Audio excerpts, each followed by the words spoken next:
Я жил тогда в городе Энск.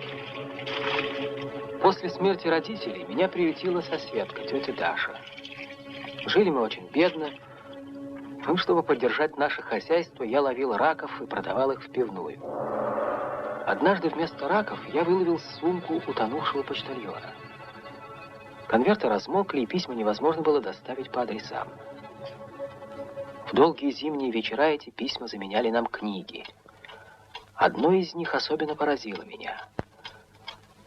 «Друг мой, дорогая моя родная Машенька», — писал какой-то моряк, «вот уже более 2 лет прошло с тех пор, как я послал тебе письмо из Югорского шара. Но как много переменилось с тех пор, я тебе и передать не могу. Среди ледяного поля неподвижно стоит наша замерзшая шхуна. Как будто своими глазами я видел этот корабль во льдах и на его борту отважного капитана. Письмо заканчивалось словами: бороться и искать, найти и не сдаваться. Я тогда еще не умел читать, но запомнил каждое слово. Может быть, вся моя жизнь пошла бы совсем по-другому, если бы я не выучил этого письма наизусть. Уже тогда я хотел стать путешественником. Комната тети Даши казалась мне тесной, и когда наступила весна, я убежал из Энска в дальние края. Мне не удалось попасть в неведомые страны. Я добрался до Петрограда, и, как множество других бездомных ребят, стал беспризорником. Жизнь путешественника сложна и полна неожиданных препятствий.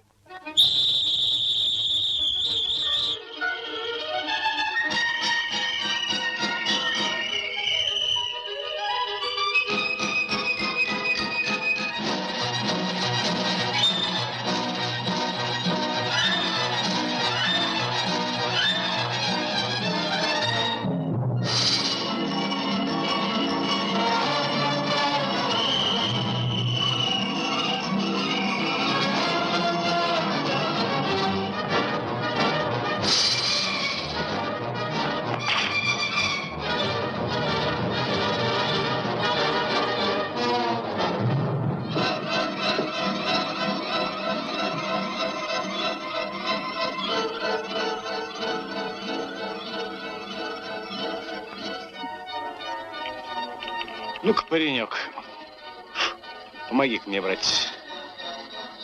Видишь, одному не управиться. А сколько дашь? Сколько дашь? Бери, бери, не обижу. Ого, а далеко нести? Рядом. 4-ю школу коммуны знаешь? Знаю. Пойдем.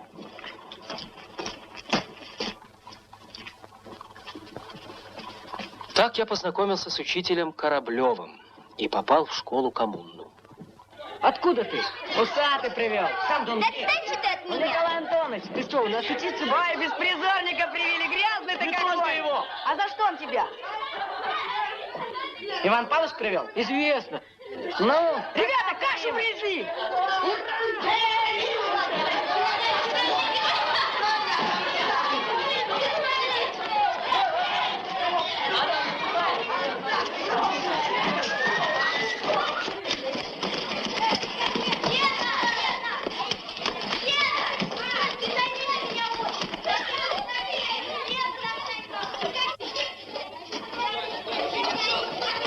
На, ешь.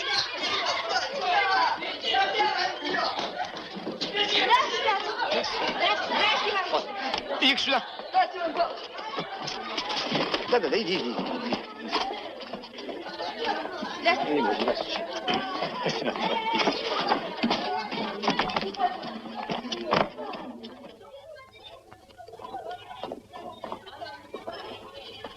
Это кто? Беспризорник? Опять? Не, так нельзя, товарищ Кораблев. Вы ходите по городу, собираете беспризорных. Ведь есть же план приема. Да, есть план, Николай Антонович. Но жизнь вносит в него свои поправки. Есть план, говорю я. Если мы будем с вами действовать так неорганизованно, то окажемся игрушкой стихии. Как тебя зовут, мальчик? Григорьев. Григорий. А скажи, пожалуйста, что тебе, Ромашов? Я занят. Ваша порция, Николай Антонович. Хорошо, поставь. Там.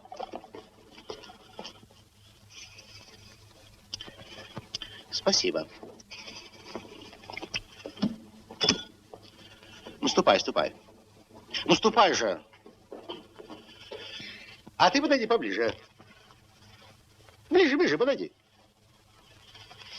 Ты здешний? А родители твои живы? Откуда ж ты? Из Энска. Ах, вот как? Знакомый город. Как же ты попал в Петроград? Есть было нечего, вот попал. Так чему ж ты намерен посвятить себя в этом городе?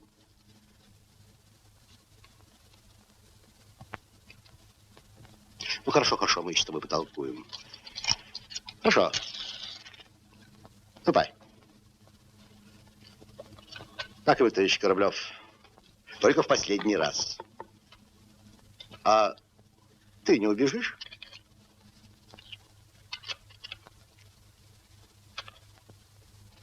На уроке географии, дети, вы изучали корову как жители земного шара. Вы показывали на карте, где она живет и где ее нет. На уроке русского языка вас учили писать корова. Корова. Корова. Теперь, дети, мы займемся с вами коровой как таковой. Как коровой. Как известно, дети. Теперь 100 тысяч, все равно, что копейка. А вот если набрать миллионов 100, поехать туда, где это еще неизвестно, но купить там всего, а потом променять на червонцы. Я подсчитал. 40 тысяч процентов дохода. Подох? Масло, сметану. Нет еще. Подохнет. А ты его в университет снеси. Я туда лягушек таскал. Копейка пара. Но известно, что недобросовестные молочницы часто разбавляют молоко водой. Водой, верно. Но положите в молоко лактометр, и вы сразу обнаружите, сколько в нем молока и сколько воды. Григорьев, ты знаешь, где я живу? Знаю. Вот сбегай ко мне за лактометром. На, вот передай там это. Только ты поосторожней с ним, потому что он стеклянный. На вот. Ты слышишь меня? Слышу. Осторожней. Ну, дети, мы с лактометром познакомимся с вами после перемены. А теперь Жуков Валентин. Расскажи-ка нам, какие тебе известны жвачные млекопитающие, кроме коровы. Бабушка, давайте помогу. Пошел прочь, шалопут. Знаю я вас. Который лимон до дома донести не могу. Бабушка, если вы думаете, что я украду, то, пожалуйста, не беспокойтесь. Я даром помогу. Вот тебе крест. Мне просто жалко смотреть, как вы страдаете. Как же, поверила. Знаю я вас.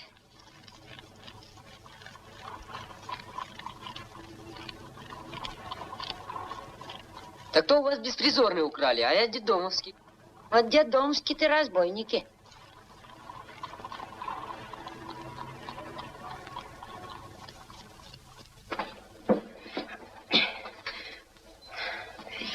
Ты чей? Ничей. Питерской? Не, я из Энска. Врешь ты, Уралькин. Я сама из Энска, а тебя не помню. Вы, наверное, давно уехали, я еще маленький был. Нет, не давно, а недавно. Бери кашель за одну ручку. Не дергай.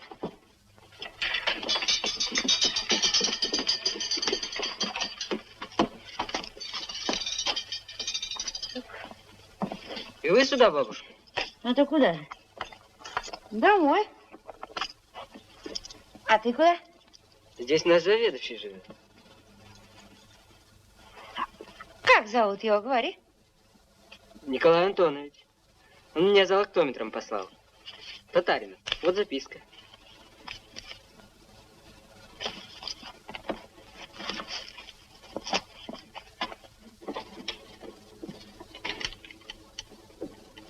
Да.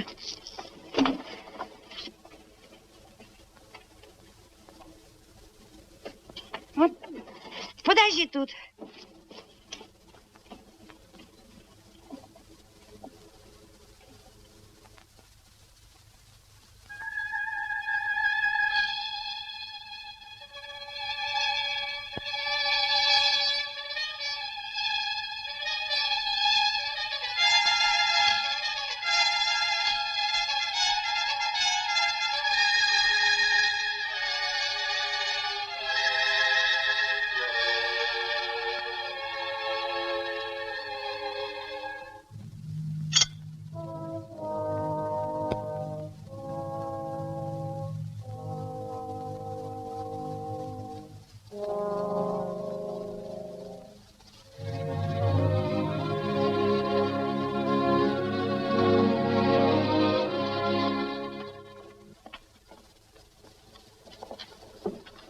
Ты к кому, мальчик?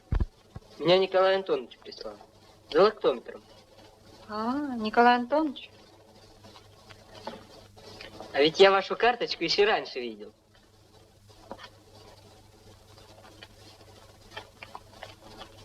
Где ж ты ее видел, мальчик? У нашего учителя, у Кораблева. Она у него на столе стоит. Поговорила и иди. На, вот тебе лактометр. На, бери. Сказал даром, значит даром.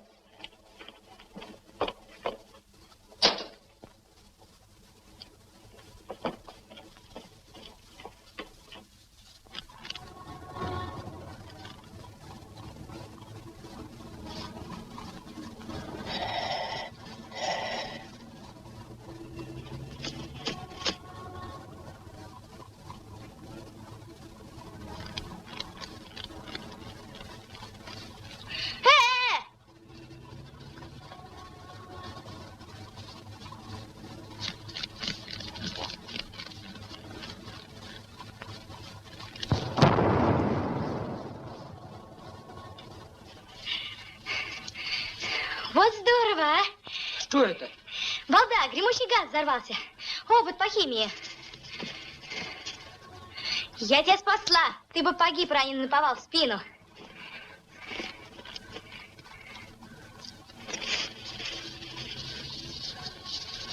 Где он?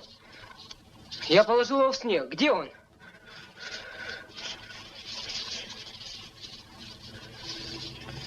Это же наш лактометр. Кто тебе его дал? Меня заведующий послал за ним.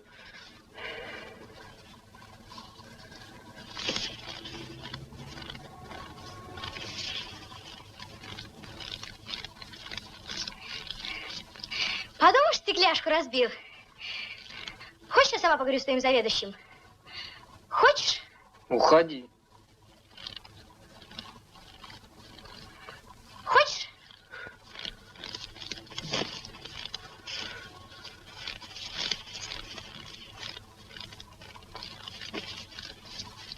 Хочешь?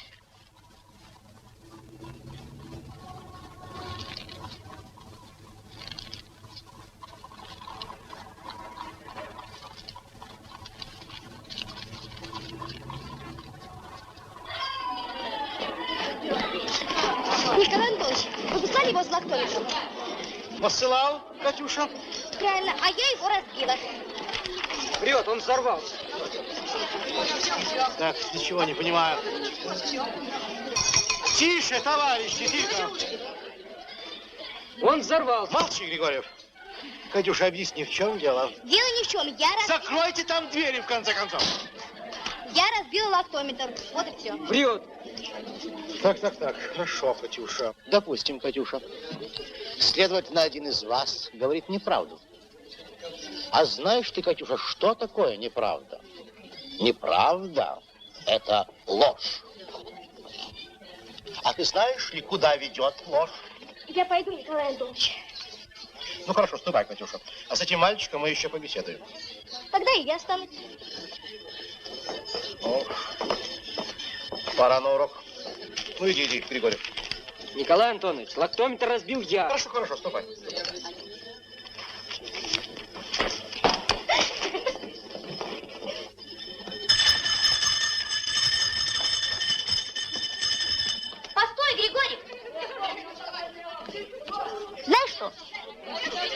ко мне, ладно? А он тебе кто? Кто? Заведующий наш. Отец, что ли? Он никто, вот он кто.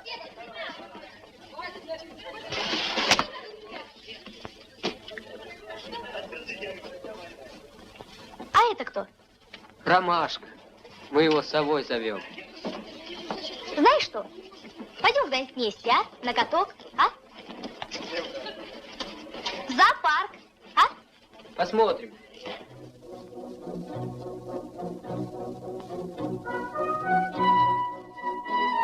Какое-то было прекрасное время. Это были годы мечтаний. Они как бы пунктирной линией наметили мою будущую жизнь. Я подружился с Катей Татариновой. Она ни в чем не отставала от меня, а во многом даже была впереди. Она тогда больше читала, знала про замечательных мореплавателей, и мы с одинаковым восторгом говорили о путешествиях и великих открытиях. Я увлекся авиацией. Нельзя сказать, чтобы это увлечение благотворно отразилось на моих школьных занятиях, но зато я построил собственный самолет и оборудовал его новейшими приборами. Вот одного только я еще не знал, как на нем летать. Катя давала мне книги о путешествиях в Арктику. Это были книги из библиотеки ее отца, капитана дальнего плавания, пропавшего без вести много лет тому назад.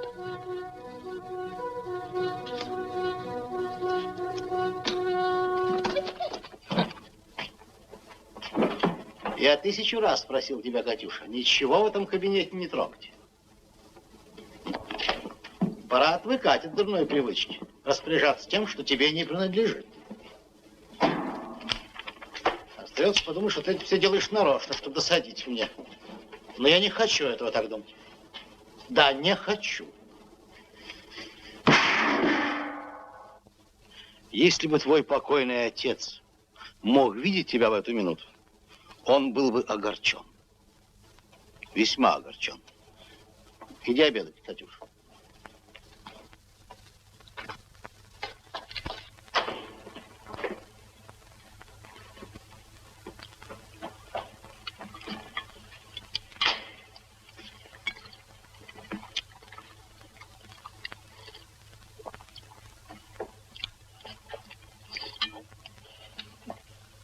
Саня, садись к столу. Спасибо, я не хочу. Пообедай. Саня. Саня. Григорьев, вот ты сказал спасибо. А знаешь ли ты, что такое спасибо? Имей в виду, что в зависимости от того, знаешь ли ты это или не знаешь, понимаешь или не понимаешь, может тем или иным путем пойти и вся твоя жизнь. Мы живем в человеческом обществе. И одной из движущих сил этого общества является чувство благодарности. Может быть, тебе известно, что у меня был некогда брат. Ты видел его портрет в кабинете? Я помогал ему неоднократно. Я снарядил его экспедицию. Ну и что же? Он оказался неблагодарным. Это крайне пагубно отразилось на его судьбе. Я это говорю потому, что я всем желаю добра. В том числе и тебе, Григорьев.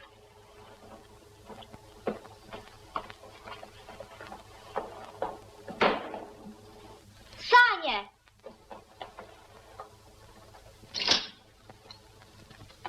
Саня!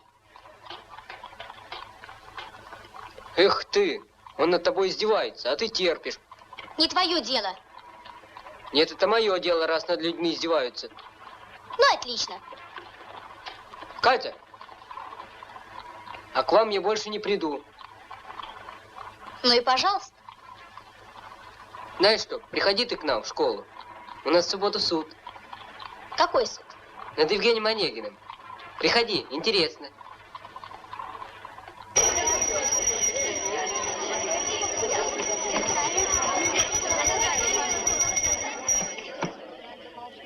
Обвиняемый Евгений Онегин. Встаньте.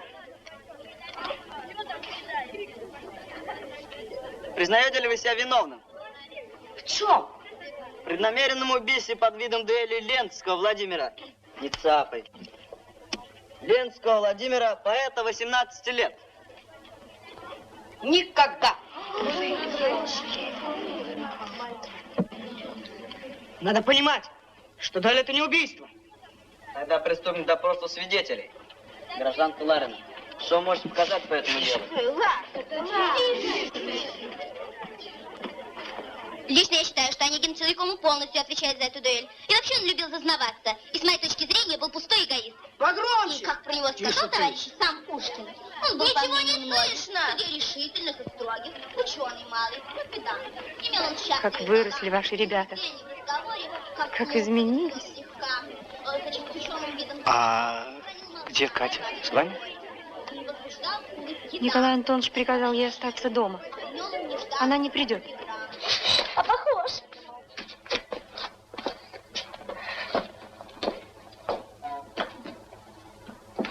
Кто это рисовал? Похож.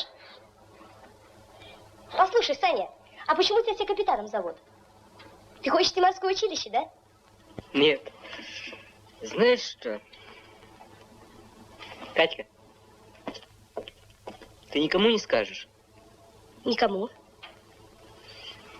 Я иду в летную школу. Решил? Угу. Окончательно? А примут? В школу? Да. А вдруг ты нервный или еще что-нибудь? Примут. Ты куда? Куда надо? Отвечай, сова. Николай Антонович запретил им встречаться. Не твое дело. Нет, мое. Смотри, зоологическая крыса. Я ведь не посмотрю, что ты Ленский.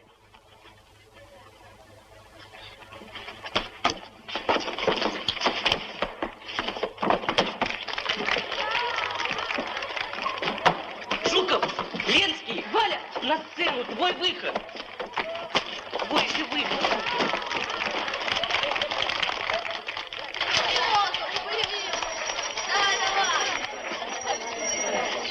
Меня убило помещичье бюрократическое общество начала 19 века. Но вообще, товарищ, я должен сказать, что дуэли бывают не только среди людей, но и среди животного мира. Вот, например, один известный ученый Брэм. Он доказал, что самцы грызунов нападают на своих соперников и уничтожают их. И никто этот инстинкт не считает убийством. Значит, будешь военным летчиком? Нет. Полярным. Ну, если надо будет, то и военным.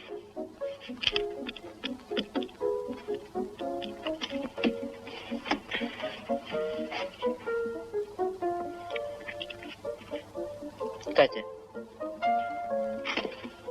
Пойдем в зал.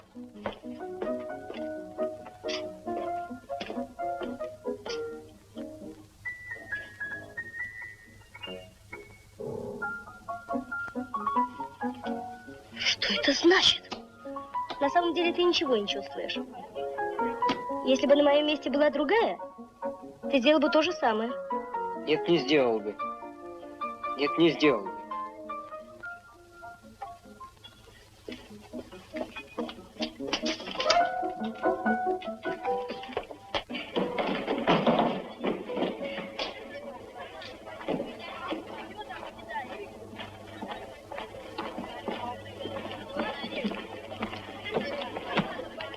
Пришла сюда, несмотря на мое запрещение? Ты пренебрегла моим запрещением. А между тем ты, без сомнения, отлично знаешь, что я желаю тебе добра. И как человек, и как педагог. Как твой опекун, Катюша, я напомню тебе одну известную римскую поговорку. Скажи мне, кто твой друг, и я тебе скажу, кто ты. Ты считаешь возможным для себя дружить с человеком? Это мое дело, с кем я дружу. Дружить с человеком, который не дорожит твоей честью? Замолчите, Саня! Саня!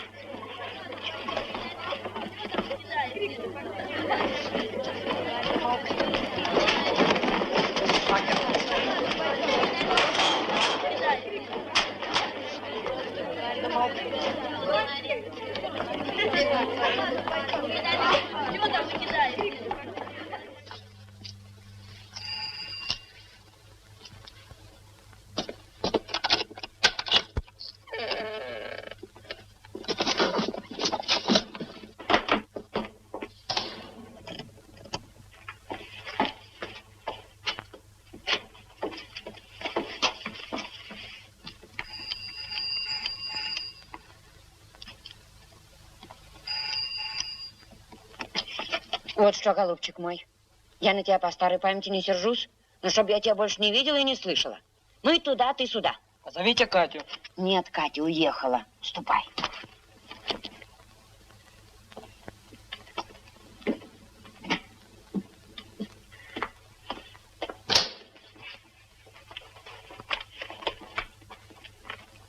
Вернется Катя.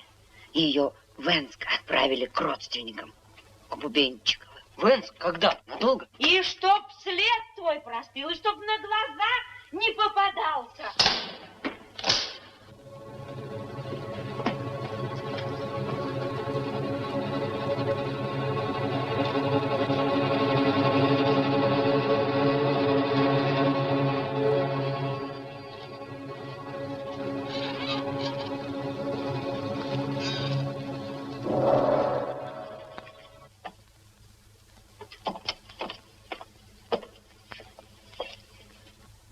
Саня? Господи. Да ведь мы думали, что ты совсем пропал. Постой, постой. Ну ведь ты же была совершенно темная, теперь какая-то светлая. А ты такой же. Нет, другой. Нет, такой же. Но ты к нам надолго? Я по делу. Ты знаешь Бубенчикова? Бубенчиковы? Это такие старые тетеньки. Наверное. Какая ты взрослая. Саня.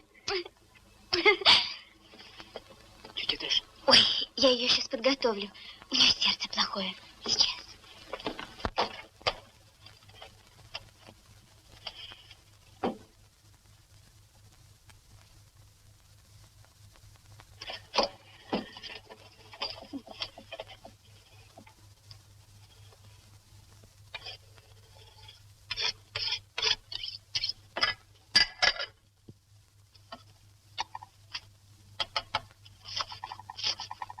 Вот наша рачевня. А вот твоя стамеска. Вот видишь, я все твое сберегла. А вот твоя рогатка. Только резинка засохла. А вот сумка. Помнишь, почтальон утонул? Ой, Вот здорово, и сумка цела.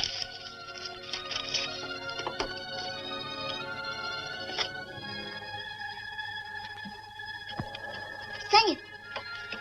Что с тобой? Саня?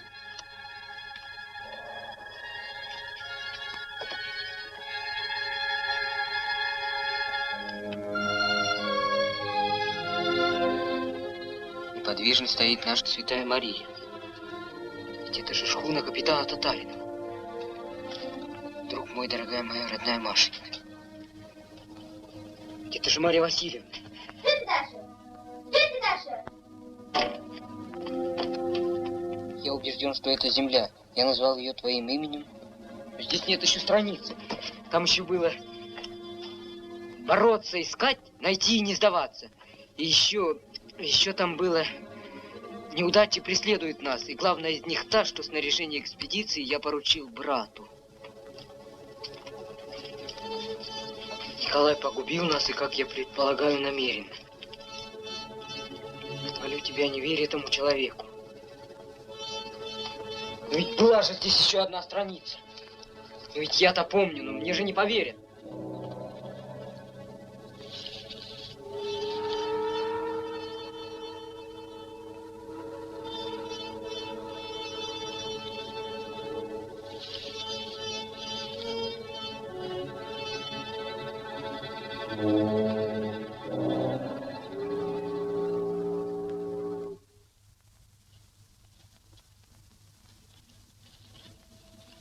А дальше было написано про брата? Да? Так и написано. Николай погубил нас. Я могу повторить точно. 100 раз могу повторить. Неудачи преследовали нас. Не надо, я слышала. Нет, нет, нет. Это не он. Это не он. Нет, это он. Кто всегда хвастался, что сам снарядил экспедицию? Не будем больше говорить об этом. Это не он. Ну хорошо, не будем. Это он.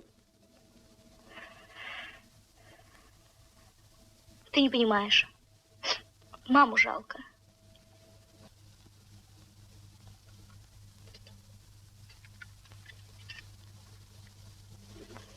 Катя говорит, что ты помнишь еще какие-то слова, какие-то строчки из этого письма. Да, помню. Ну, Саня? Здесь кончается.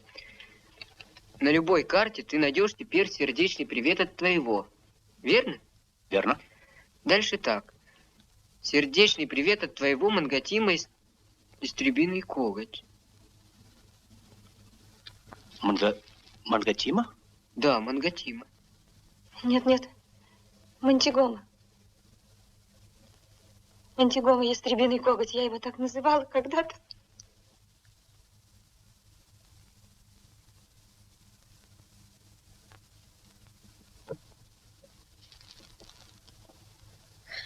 Ну, дальше, Саня, дальше. А дальше так. Как это было давно. Боже мой. Впрочем, я не жалуюсь. Все будет хорошо. Но одна мысль терзает меня. Это не я повторяю, так и было в письме. Одна мысль 2 раза. Ну. Это та, что снаряжение экспедиции я поручил брату. Николай погубил нас и, как полагаю, намеренно. Молю тебя, не верь этому человеку. Как ты сказал? Николай? Ты ошибся? Нет. Тогда выдумал. Ты зол на Николая Антоновича, и ты выдумываешь. Этого не может быть. Я не верю. Я пока ничего не скажу Николаю Антоновичу. Не правда ли? Пока не стоит. Ах, вот как? Не стоит. Так я сам это сделаю. Я пошлю ему копии, пусть почитает. Нет, Иван Павлович, я скажу, потому что все это меня возмущает. Факт, что экспедиция погибла из-за него, это же исторический факт. И Мария Васильевна, как жена капитана Татарина, должна сама предъявить ему это обвинение. Ты сумасшедший.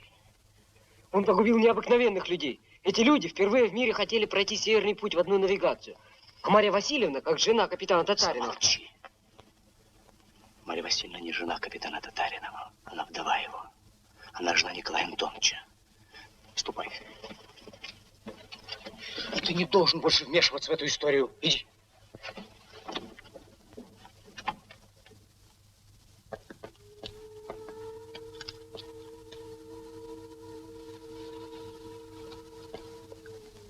Холодно.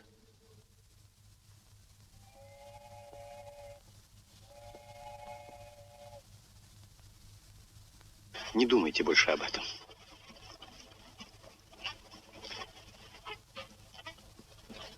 Я провожу вас.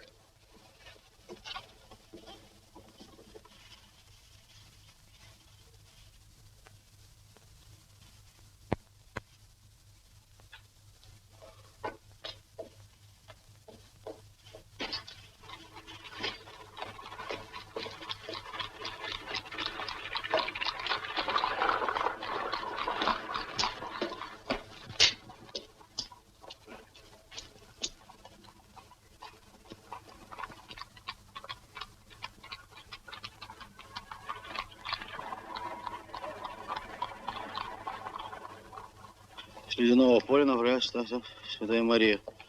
Таким образом, это, по-видимому, одно из последних писем Ивана. Люба, да как оно попало к тебе? Что с тобой, Маша? Это не все. Здесь нет конца. Ну? Снаряжение экспедиции я поручил Николаю. Угу. Он погубил нас и, как я полагаю, намерен. Это не обо мне. Это не обо мне. Там же было очень много людей. Там же были купцы, ростовщики. Ты же знаешь, Маша. Взгляни. Ну вот документы. Взгляни.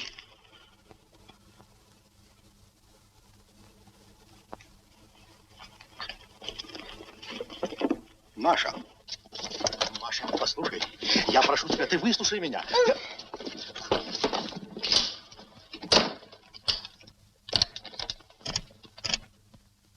Пройдемся еще немного.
Что тебе нужно?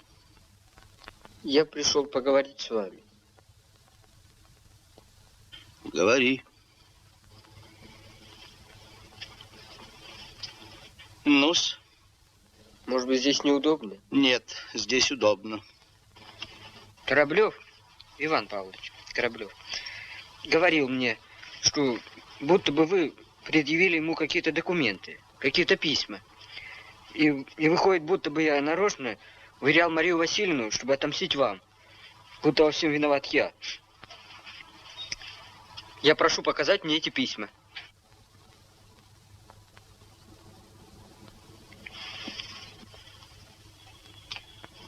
Кто это? Кто это? Это человек, который убил ее. Это человек, который оклеветал меня самой страшной клеветой, какая только доступна воображению. Но я еще жив. Я жив еще! Я мог бы прибегнуть к суду, засудить его за все, что он сделал, чтобы погубить, отравить мою жизнь. Она умерла из этой подлой, гнусной змеи. Из-за этого мальчишки с нечистой кровью, который так низок, что осмеливается снова прийти в дом, где она умерла. Пусть же он живет, если может. Николай Антонович, я вовсе не буду отвечать вам, потому что я понимаю, в каком вы состоянии.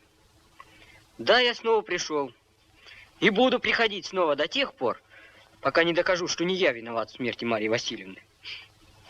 И я прошу показать мне эти письма, чтобы все могли убедиться, что я действительно та подлая змея, о которой вы только что говорили. Письма? Ему нужны письма! Ему нужны письма!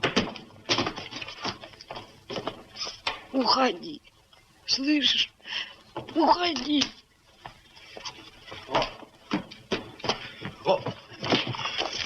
Вот. Сотни писем. Счета, документы. Вот! Катя. Катя. И ты. Хорошо же. Я не стану читать эти бумаги. Я сделаю другое. Я найду экспедицию. Я не верю, что она исчезла бесследно. И тогда посмотрим, кто из нас прав. И тогда посмотрим, кто из нас прав. Больше я не бывал у Татариновых. Окончив школу коммунну, я уехал из Ленинграда и поступил в одну из летных школ авиахима. И вот, наконец, первый самостоятельный полет. Прекрасное чувство полной свободы. Это были годы, когда Арктика, которая до сих пор казалась какими-то далекими, никому не нужными льдами, стала близка нам. И первые перелеты привлекли внимание всей страны. Всем сердцем я рвался на север. Хотел стать полярным летчиком. Эта профессия требовала от меня терпения, мужества, любви к своей стране и своему делу. Я рейсовый летчик Заболярье. Почта в Красноярск, грузы в Норильск, инструменты для лесозаводов. Я перебрасывал изыскательные партии, возил учителей, врачей, партработников в глухие немецкие районы. И я по-прежнему помню о капитане Татаринове. Он был великим путешественником, и его истории выходят далеко за пределы личных дел и семейных отношений. Великий Северный путь открыт. Вот его история.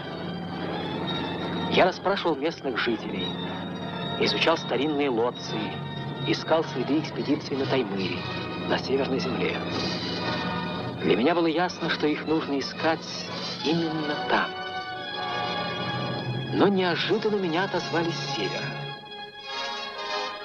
Возвращаясь в Ленинград за новым назначением, я собирался доложить о своих находках в фактическом институте и добиться организации поисковой экспедиции.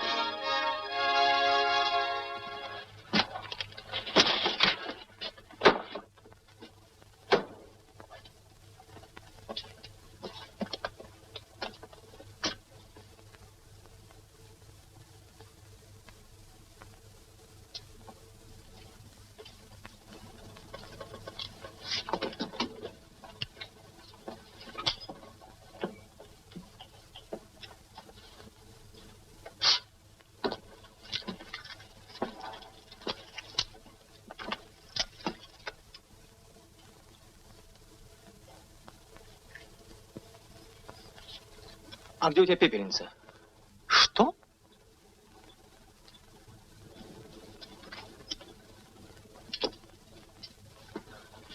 Валька, посмотри. Неужели ты в самом деле меня не узнаешь? Нет, как же мы, кажется, встречались. Кажется. Мы, кажется, встречались. А ну смотри, скотина. Ну? Саня! Саня! Это Саня! Валентин Николаевич, мы пошли. Да, вот молодец, черт возьми! Ты когда приехал? Ну только что. Так, надолго? Да нет, отозвались с севера, дают новые назначения. И прямо ко мне, молодец! Спасибо. Катю видал? Нет. А что? Так она же в Ленинграде.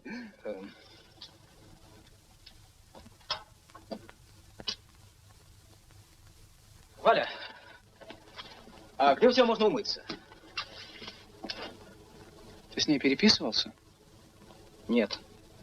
Почему? Я писал, не получил ответа. Ну где у тебя можно умыться, Валя? Мне помыться надо. И что ж, нельзя объясниться, выяснить? Она сейчас здесь. Она геолог. Сейчас уезжает в экспедицию. А я знаю. Она одна? Почему вы молчите? Потому что я не намерена отвечать на ваш вздор.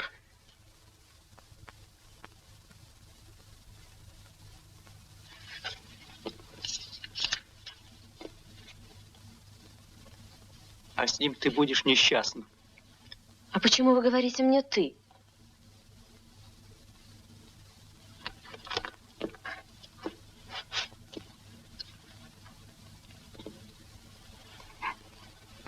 Я убью и себя, и вас. Послушайте, вам нужно, знаете что? Вам нужно отдохнуть. Вы устали. А если вы убьете себя, это будет просто прекрасно. Вы человек без всякого достоинства. Иначе бы вы не стали ходить за мной каждый день по пятам, как собака. Не смейте! Вы слышите? Вы пришли к Николаю Антоновичу. Так идите к нему. Я не хочу вас видеть. И не смейте никогда приходить в мою комнату. Катя! Вот вам и Катя.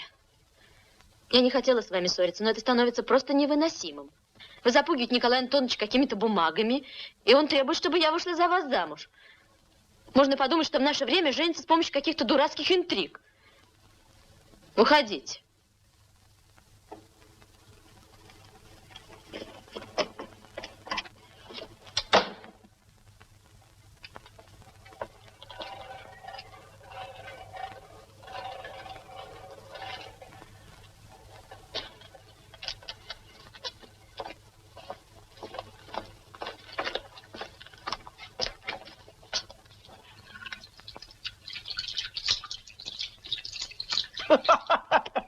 И мы потрошили желудки соболей. Но несколько желудков у нас было собственных, и 200 штук прислал краевой заповедник.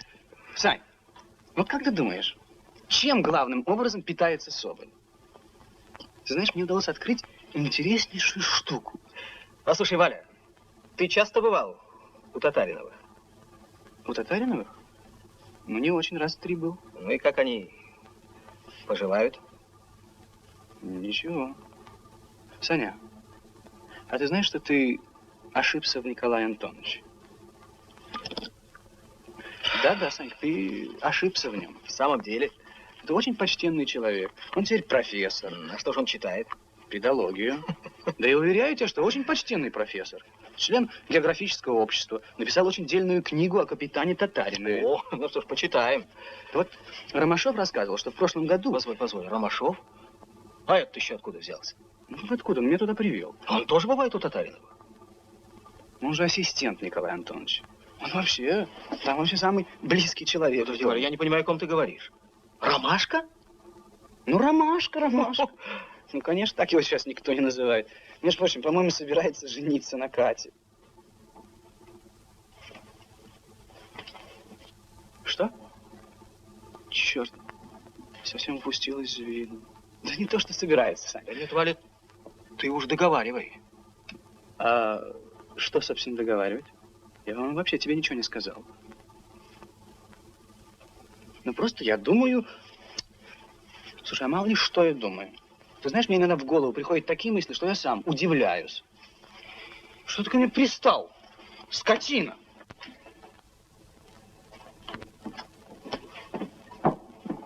Да я не знаю. Но просто мне кажется. Но ведь ты учти, что мне иногда черт знает, что кажется. В общем, ты мне можешь не верить, и баста. Саня, что? Сань, ты что? Сань, ну нет! Ну чудак какой, ну ничего подобного. Сань, ну я тебе клянусь, что я ничего не знаю. Клянусь тебе, ты можешь мне поверить или... Саня, ты что? Ты что, ошалел?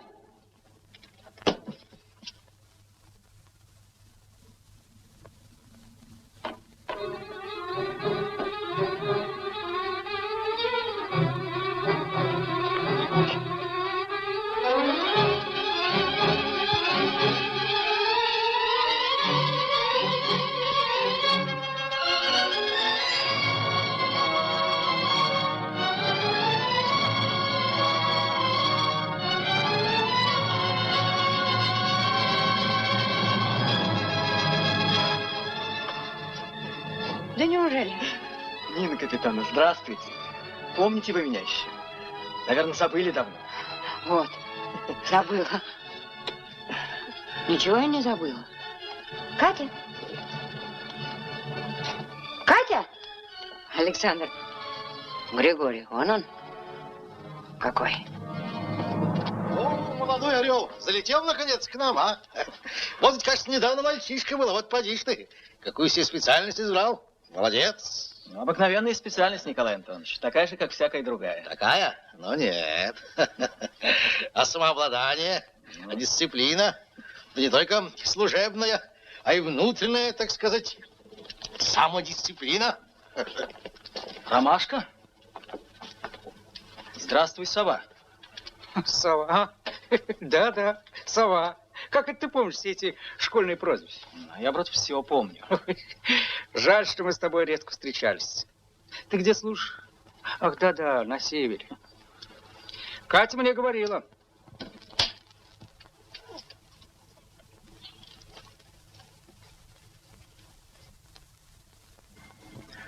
Здравствуй, Катя. Здравствуй, Саня. Надолго к нам? Да еще не знаю.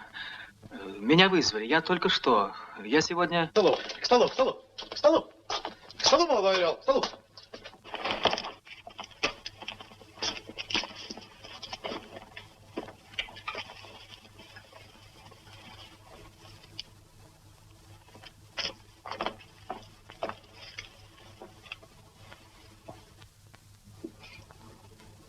Ну, ждем полярных рассказов. Слепые полеты, дрейфующие льды, снежные пустыни. Да все в порядке, Николай Антонович. Льды как льды, пустыни как пустыни. Тут как-то недавно я встретил своего старого приятеля. В настоящее время он служит в нашем торгпрессе в Риме. Я спрашиваю у него, ну как Рим? А он мне отвечает, ну ничего, Рим как Рим. Похоже, правда?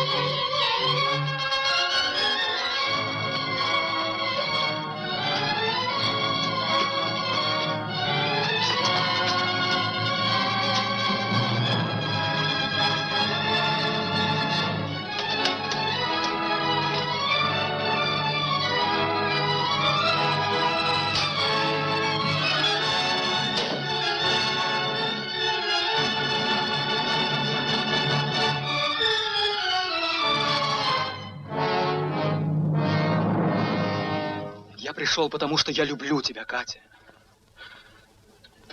А ты забыла меня? Это правда?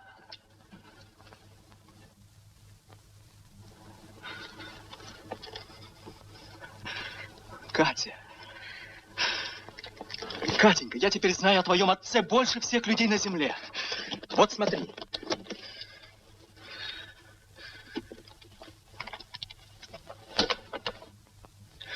Вот смотри. Вот судовые дневники, а вот записи ненецких охотников.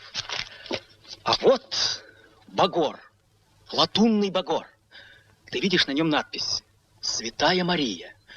Он был найден на Таймыре. А это значит, что твой отец добрался до большой земли. И теперь можно с точностью до полуградуса определить место, где надо искать останки его экспедиции. Я собрал его жизнь и доказал, что это была жизнь замечательного человека. И знаешь, почему я это сделал? Потому что я люблю тебя, Катя. Послушай, Сань, я думаю, что мы с тобой достаточно культурные люди, чтобы могли решить все мирным путем. Не так ли? Угу. Начну с того, что я располагаю кое-какими сведениями. Весьма важными для тебя.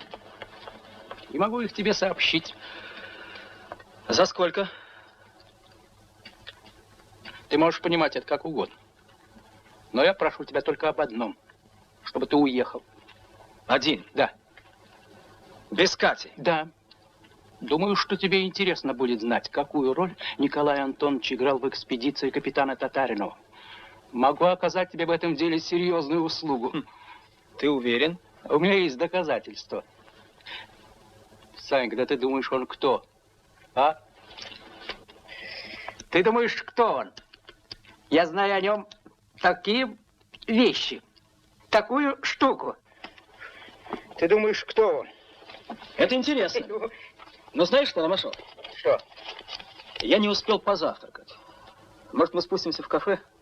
Ты не возражаешь?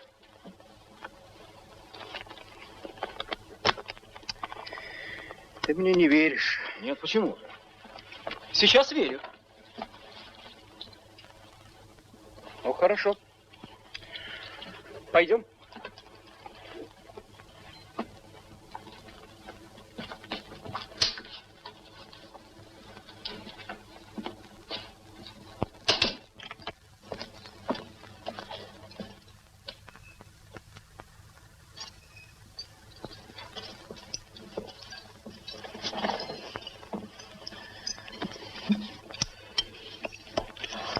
Знаешь что, Ромашов?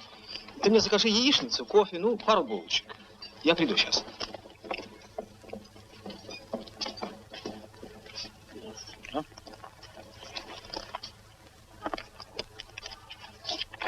Значит так.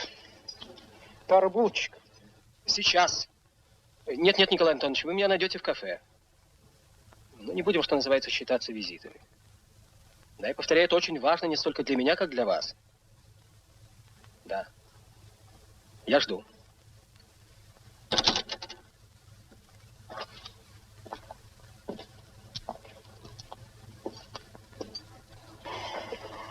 Так ты, значит, хочешь, чтобы я уехал без Кати? И тогда ты отдашь мне вот эти бумаги. Все. То есть, иными словами, ты хочешь, чтобы я от нее отступился? Я люблю ее. А, ты ее любишь. Это интересно. И чтобы мы не переписывались, не правда ли? Ты думаешь, он кто? Он был богатый человек. Биржевик. Ну, играл на бирже, вел крупные дела. Он застраховал шхуну капитана Татаринова на...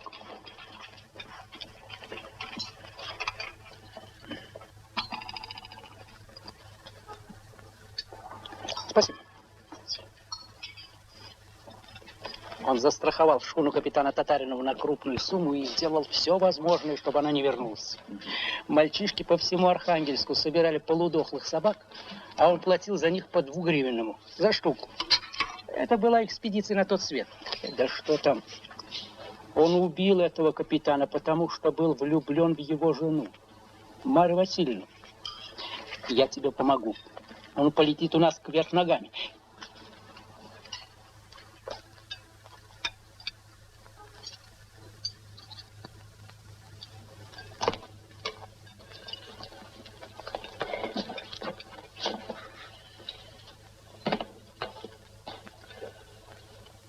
Николай Антонович, вам без сомнения известен этот человек. Это некто Ромашов, ваш любимый ассистент и без 5 минут родственник, если я не ошибаюсь, конечно. Он явился ко мне и предложил воспользоваться вот этими бумагами, из которых следует, что вы погубили Татаринова. Зачем вы пригласили меня сюда? Вы хотели уверить меня в том, что он негодяй? Это для меня не новость. Вы хотели уничтожить меня, но вы не в силах сделать больше того, что вы уже сделали, погубив Марию Васильевну. Не принимаю. Не принимаю ни упреков, ни обвинений. Не было этого. Только одного свидетеля я признаю. Его самого. Ивана Татаринова. Только он один может обвинить меня, если бы я был виноват. Вы не подумайте, Николай Антонович, что я собираюсь посвятить свою жизнь, чтобы убедить человечество в том, что вы виноваты. Для меня это ясно давно, а теперь и не только для меня. Просто я считал своим долгом раскрыть перед вами истинное лицо вот этого прохвоста.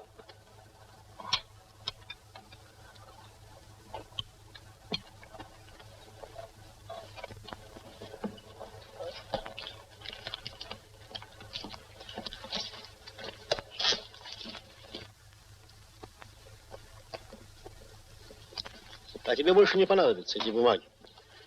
Она уходит от нас.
Я жена летчика.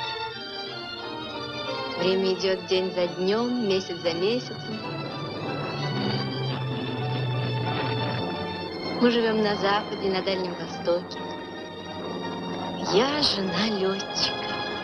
И так же, как жены других летчиков, волнуюсь, когда в отряд приходят новые машины. Надоедаю дежурному, когда Саня не возвращается в положенное время.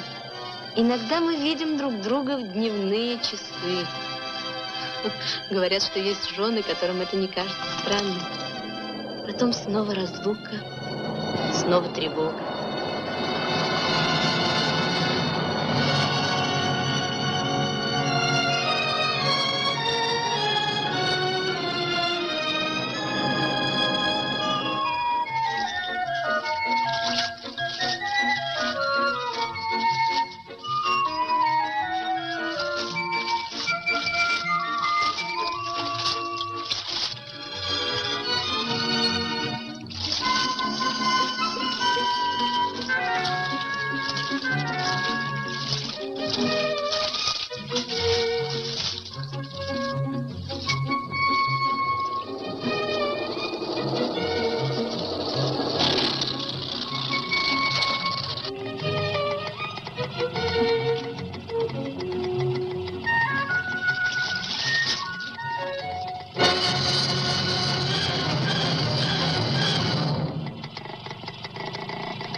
Война.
Катя, вы меня не узнаете? Это я. Мне нужно поговорить, потому что дело касается вас. Какое дело? Очень важное дело, Катя. Я расскажу.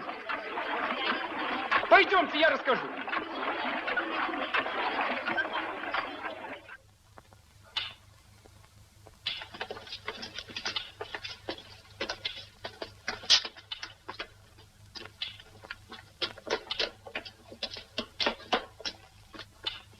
Кто это? Самый плохой человек на земле. Дура, а зачем ты его привела? Старый друг, что делать?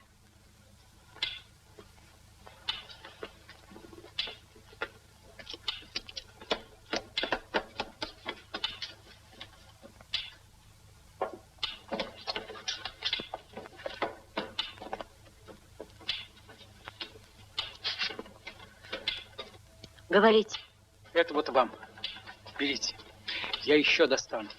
Есть люди, у которых все можно купить, все, что угодно. Вы давно в Ленинграде? 3-й день. Я искал вас, Катя. Я должен все вам рассказать. Говорите. Так вот, я был на Южном фронте. Попал в окружение. Вырвался чудом. Был контужен, правда, легко. Поместили меня в санитарный поезд. Это будет длинный рассказ, Катя.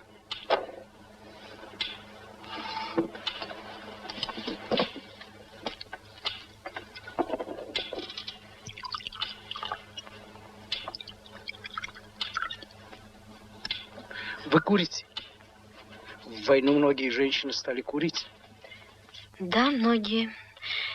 Меня ждут в госпитале. Вам дается 10 минут. Хорошо. Я скажу главное.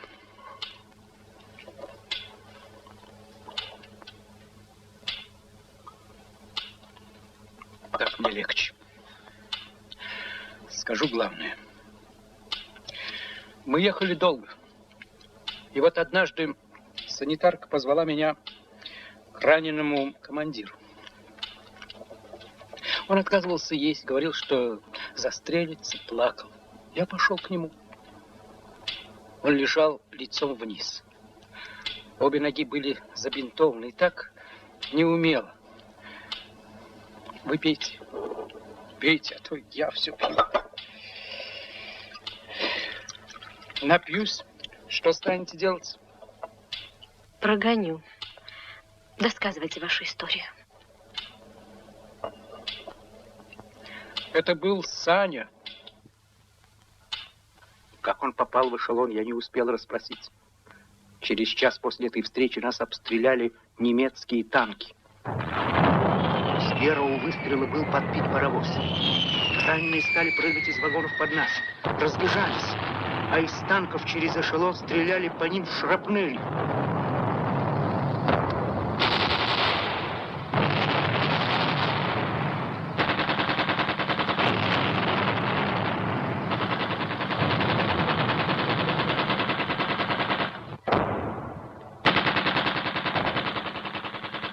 Я не оставил его. Я переполз с ним через болото, и мы укрылись в лесу. Мы оказались во вражеском окружении.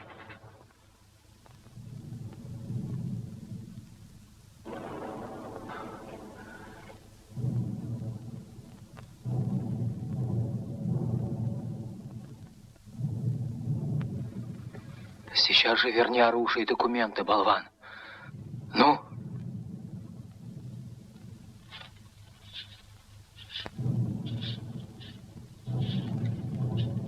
Ты все равно умрешь. Тебе не нужно оружие.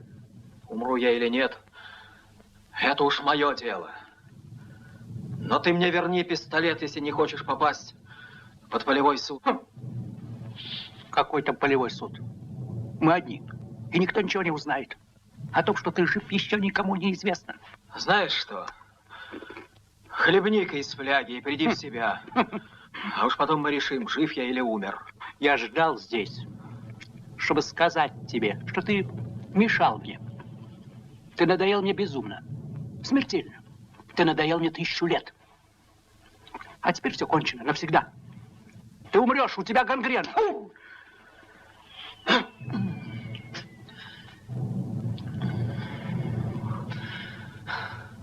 Подлец. Подлец. Мерзавец. Если бы я только мог, боже мой, я...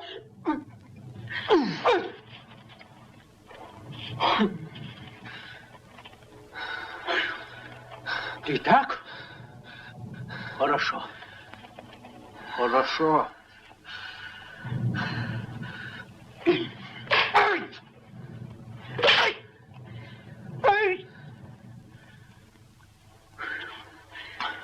Хорошо.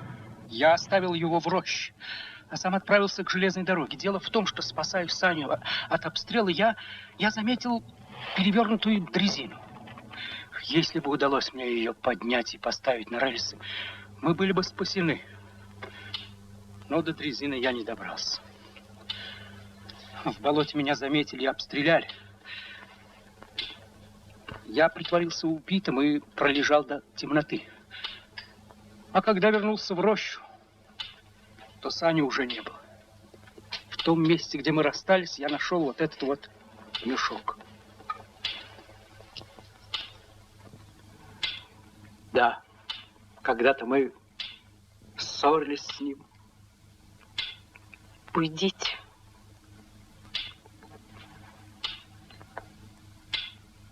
Я понимаю. Понимаю.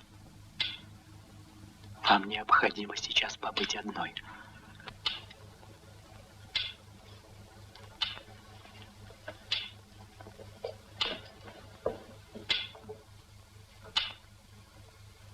Уйдите.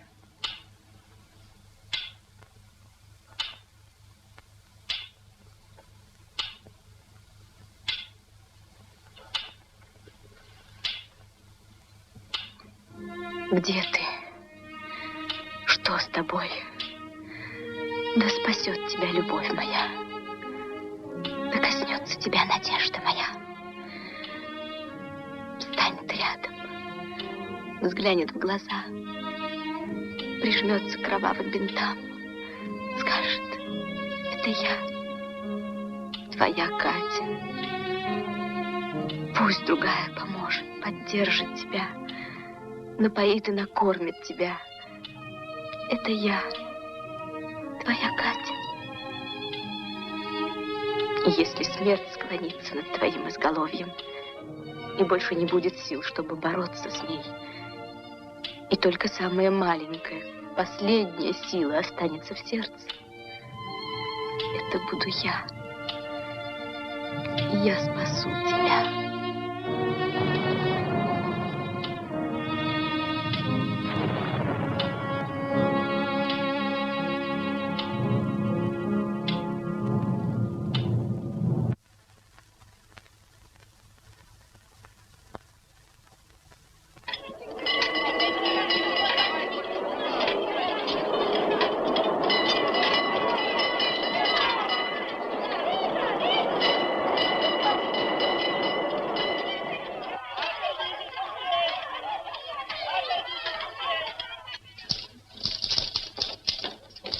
Евгения Андреевна, там военные пришли, вас спрашивают.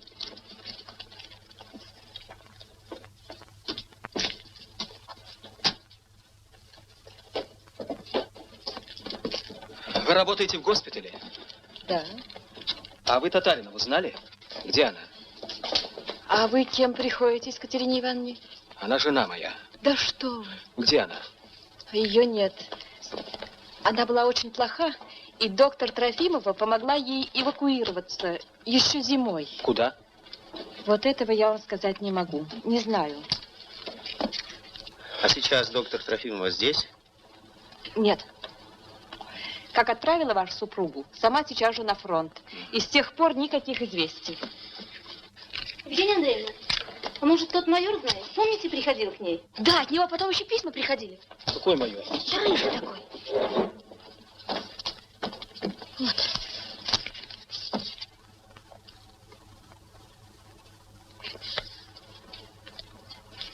Ромашов. Да Катерина Ивановна найдется.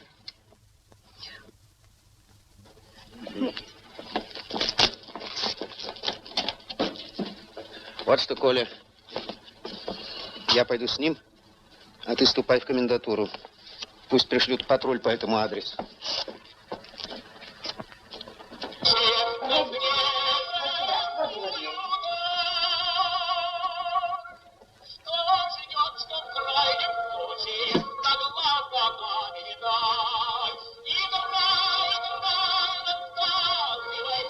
Жив, как видишь?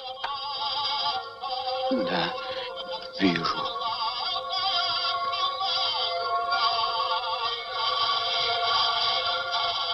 Где она?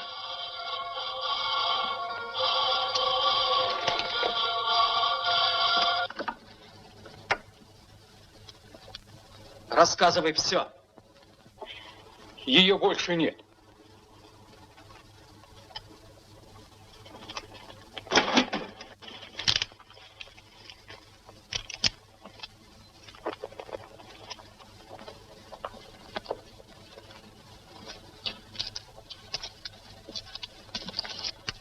Ну, знаешь что? Не валяй дурака.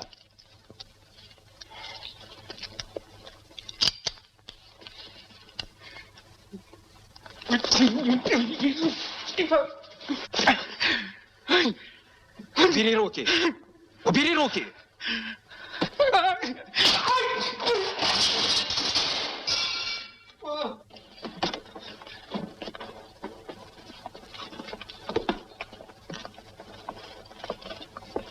Гражданин Ромашов?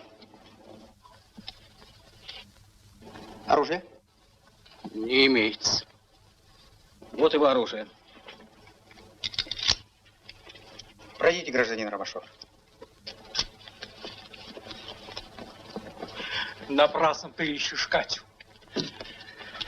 Ее больше нет. Она умерла. Она умерла. Товарищ капитан, прошу вас предъявить документы. Капитан Григорьев, Северный фронт, почтовый ящик 1902. Надолго к нам в Ленинград? Сегодня улетаю в часть. Разрешите, товарищ полковник? Я жду вас.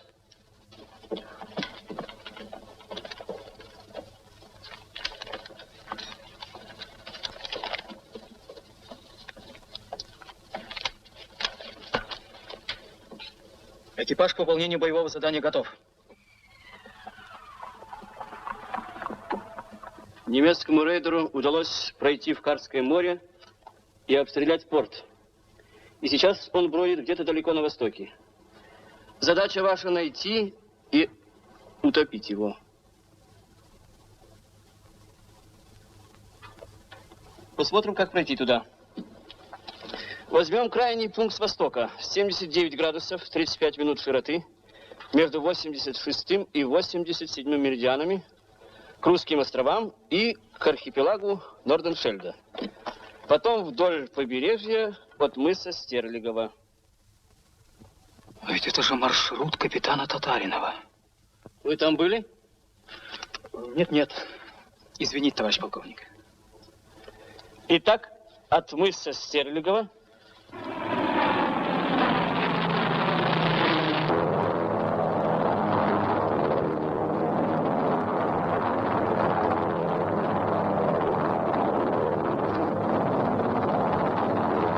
Сколько в полете? 2 часа 40 минут. Где мы? 79 градусов 35 минут широты по 86-му меридиану.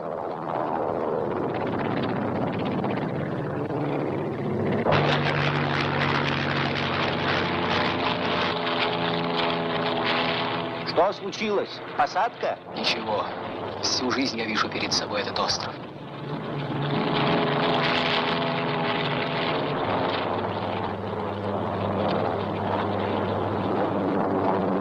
Рейдер.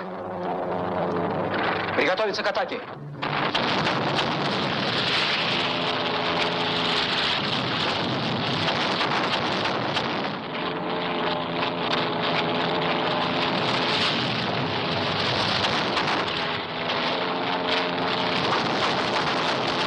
Мимо. Беков, как там у тебя? Иду на второй заход.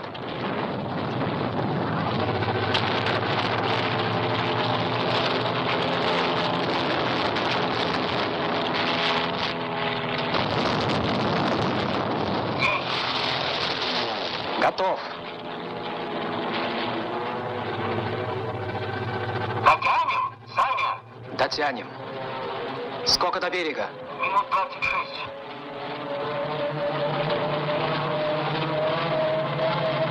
Только на воду.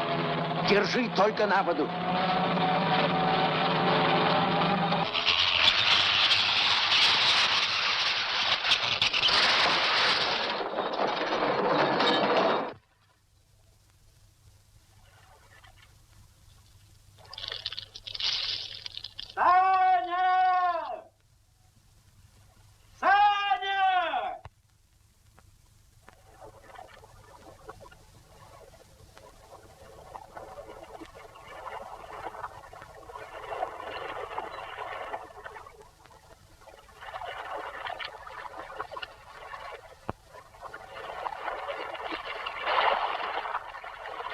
Где мы? 79 градусов 5 минут широты.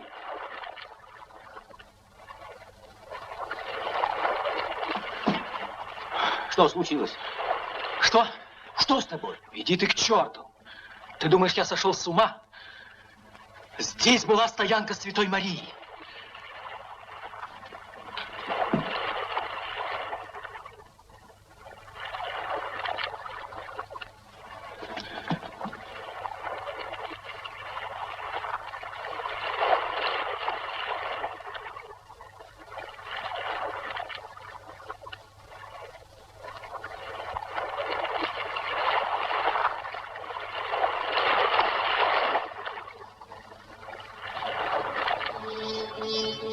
Да, здесь был последний лагерь Святой Марии. Мы нашли стоянку капитана Татаринова, или вернее то, что от нее осталось, в районе, над которым десятки раз летали наши самолеты, везя почту и людей, машины и товары. Случайно ли мы нашли ее? Нет. Разве я не знал, что рано или поздно прилечу сюда? Я всегда, закрывая глаза, видел шхуну. В холодную бурную ночь она была раздавлена льдами. С грохотом полетели вниз мачты, стеньки, рей, и через 2 часа пурга уже занесла снегом место катастрофы.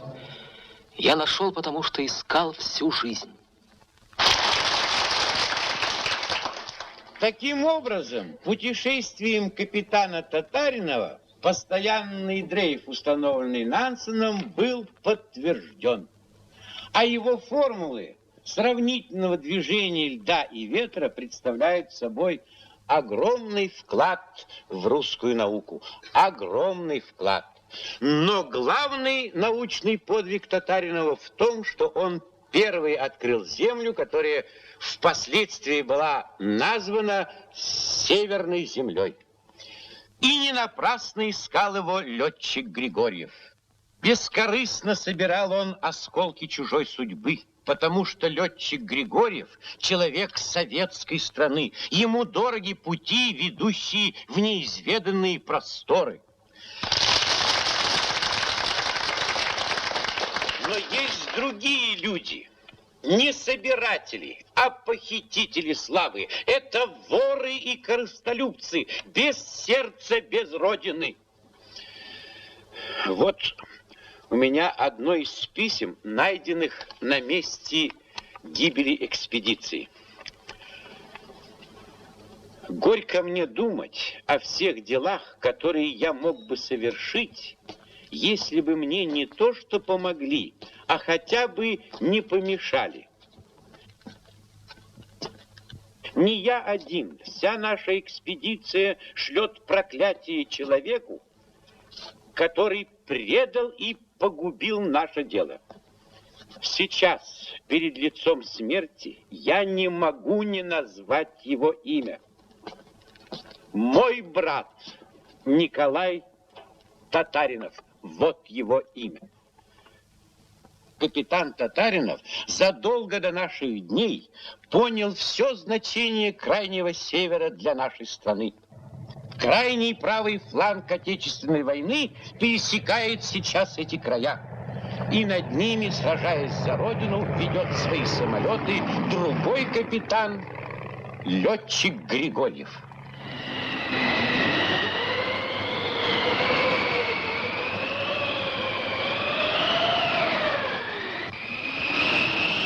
Печку затопи, а? 2 дня не топлено. Ага.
Катя. Ты Катя. Ты Катя. Я же. Господи. Я писал тебе каждый день. Сотни писем. Одно попало сюда. Мне ответили. И вот я здесь. С тобой. Господи. Неужели это ты? Ты Катя. Наверное, это очень трудно быть моей женой.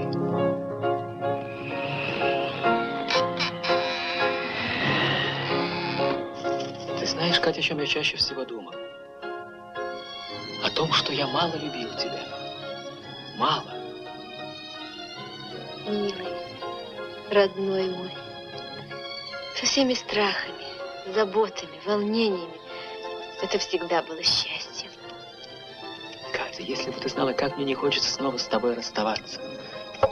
Я всегда была с тобой. И я всегда буду с тобой.